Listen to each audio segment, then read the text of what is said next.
Vamos a ver Tierra Frágil hoy, vamos a ver cambio climático, vamos a hablar con la doctora Graciela Magrin. Graciela, bienvenida a Clase Ejecutiva. Hola Ricardo, buenas noches. De vez en cuando estás en la Tierra, digo, te bajás de los aviones. No, estoy muy seguido, muy seguido. La doctora ingeniera Graciela Magrin es especialista en cambio climático, es ingeniera agrónoma de la Universidad de Buenos Aires y doctor ingeniero de la Escuela Superior de Agronomía de Montpellier, en Francia. Sus áreas de especialización son cambio climático, ecofisiología vegetal y agrometeorología. Desde el 80 es investigadora del INTA y fue profesora invitada en varias universidades nacionales e instituciones internacionales relacionadas con el cambio climático. Coordinó los estudios, esto es muy importante, coordinó los estudios de vulnerabilidad del sector agropecuario en la primera y segunda comunicación de Argentina sobre cambio climático y participó protagonísticamente, diría, en el tercer y cuarto informe del panel de expertos de Naciones Unidas para el Cambio Climático, el famoso IPCC, como autora principal y coordinadora de la región Latinoamérica. Si hay alguien que realmente conoce del tema del cambio climático en nuestra región es ella. Reconocida verdaderamente en el mundo entero, la doctora Graciela Magrin, ha recibido varias distinciones científicas, entre las que se destacan la mención de honor en la tesis doctoral y sobre todo el Premio Nobel de la Paz como miembro del cuarto informe del IPCC.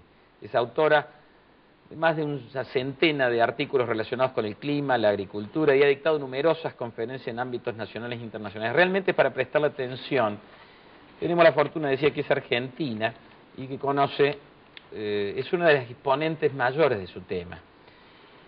El cambio climático, ¿qué cambió concretamente? Bueno, cambió bastante el clima y creo que ya somos todos testigos de evidencias notables de este cambio en el clima. La cosa o el problema con el cambio climático empieza hace ya unos cuantos años, a medida que el hombre o la humanidad va avanzando en su desarrollo y con la revolución industrial empiezan sobre todo una emisión de una serie de gases a la atmósfera que lo que hacen es concentrarse en la atmósfera e intensificar el efecto invernadero natural que existe en el planeta.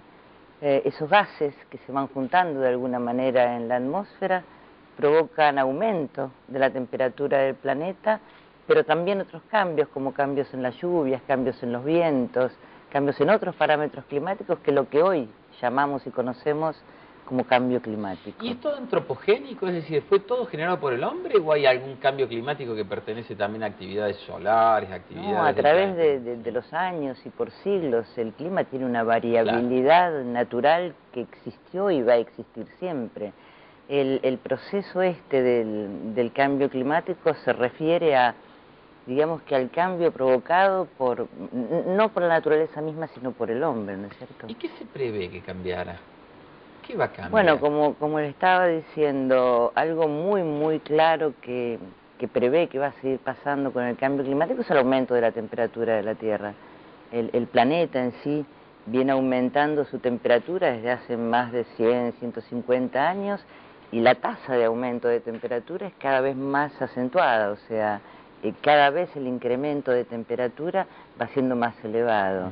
Y eso pasa en la mayor parte de las regiones del mundo, aunque tiene bastante o mucha variabilidad espacial, o sea, hay regiones que se están calentando a una tasa mucho más elevada que otras, y todos esos cambios o esos aumentos en la temperatura generan también un cambio en los patrones de lluvia, que no siempre son del mismo sentido, o sea, en algunos lugares tenemos aumentos notables de las lluvias, en otros hay disminuciones, y por supuesto que esos cambios alteran los sistemas humanos y los sistemas productivos, la mayor parte de los sistemas productivos de gran parte del mundo.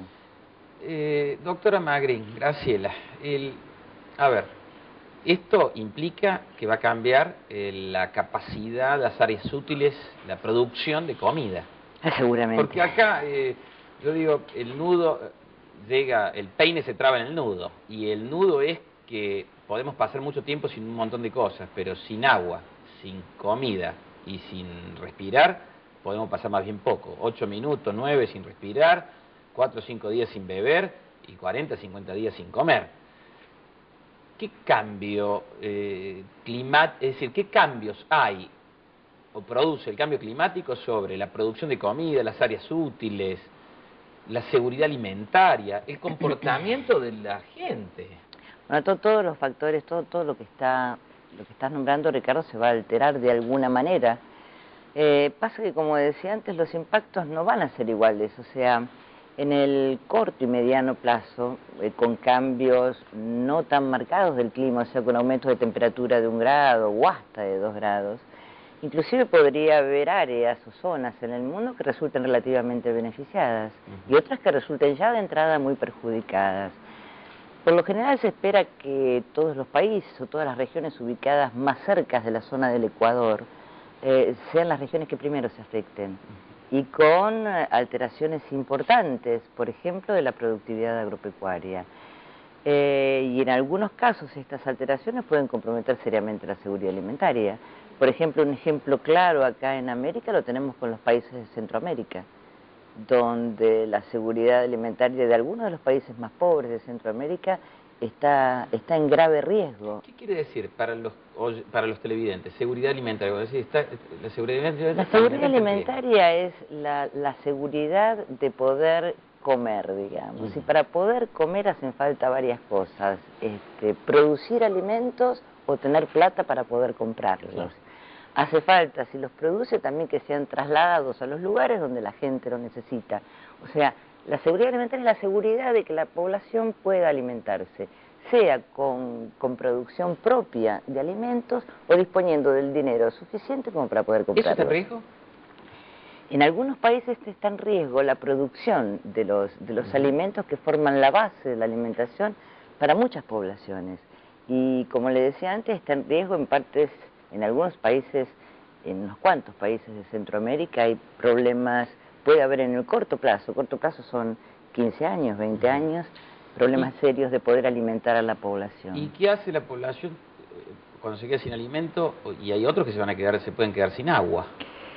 El agua es otro problema serio y que para muchos países también, sobre todo países de la región latinoamericana, va a ser un problema serio. O sea, nosotros somos un continente, si se quiere un subcontinente, por llamarlo de alguna manera, con muchos recursos hídricos, pero la distribución espacial y temporal de los recursos es bastante cambiante, lo que provoca año tras año carencias y excesos de agua en diferentes lugares y regiones que tienen impacto sobre la producción de alimento, sobre la disponibilidad de agua para regar, en algunos casos sobre el consumo humano.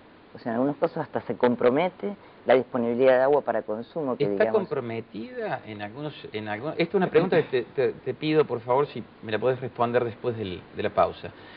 ¿Está comprometida el agua en algunas zonas específicas? ¿Se ve? ¿Los científicos prevén el compromiso del agua para dar de beber a la gente? Porque eso significaría automáticamente que la gente se va a tener que ir de ahí y no sé a dónde va a ir. Pero lo dejamos para después de la pausa. Señores, volvemos en un segundito nomás con más cambio climático aquí en Clase Ejecutiva.